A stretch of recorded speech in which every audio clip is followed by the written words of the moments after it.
Welcome to This Guide Explainer. If you're a Canadian small business owner just starting out, it's incredibly easy to get overwhelmed, right? Well, let's set the record straight right off the bat with a calm truth. Your goal is absolutely not to build a perfect system in your first few months. Seriously, you don't need a perfect system. Striving for that just adds a ton of unnecessary pressure. What you actually need, what we're aiming for here, is just enough consistency. You just need enough structure to stop the business from feeling scattered, reactive, and frankly, really hard to follow. So during these crucial first 90 days, the objective isn't sophistication. We're keeping it simple. Your true targets are strictly foundational: visibility, consistency, and a simple review habit. That is exactly what keeps you grounded.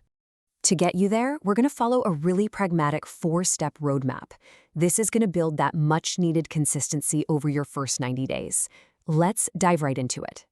Step 1 is to simply know what is moving. By the end of your first 3 months, you should be able to answer some basic financial questions without just guessing. Things like what money came in, what went out, and what's recurring. Moving on to step 2, which is building one repeatable monthly rhythm. This means taking time to review your transactions, gather your records, note anything unusual, and update your tracker. And listen, this system doesn't need to be impressive at all. It just needs to happen regularly. Now, step 3 is all about saving your future self a whole lot of pain. You've got to stop small problems from accumulating.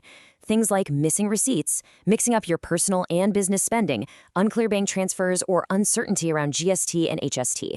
Those little things become so much harder to fix if you just ignore them early on. Finally, step 4, make the business explainable. Your records should be easy to find, and your transactions should actually make sense when you look back at them. The goal here is that your habits rely way less on your memory, making the business crystal clear to you and incredibly easy for a professional to review down the road. So, what does reaching good enough actually look like? Well, it means you're no longer relying on your memory to try and reconstruct what happened weeks ago. Instead, you've got a recurring review habit in place, and your records actually have a dedicated home. To help you actually implement this, make sure to use your downloads. Grab the basic financial habits tracker and the first 90-day priorities checklist that accompany this guide. Once you've got those, your next step is to move right into the practice guide, which covers expense tracking and your monthly financial review.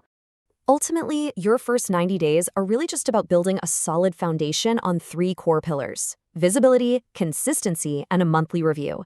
It's extremely practical, it's highly focused, and it works. You absolutely don't need a massive, complex corporate dashboard right now. You just need a reliable rhythm. Because at the end of the day, clarity reduces friction and structure reduces stress.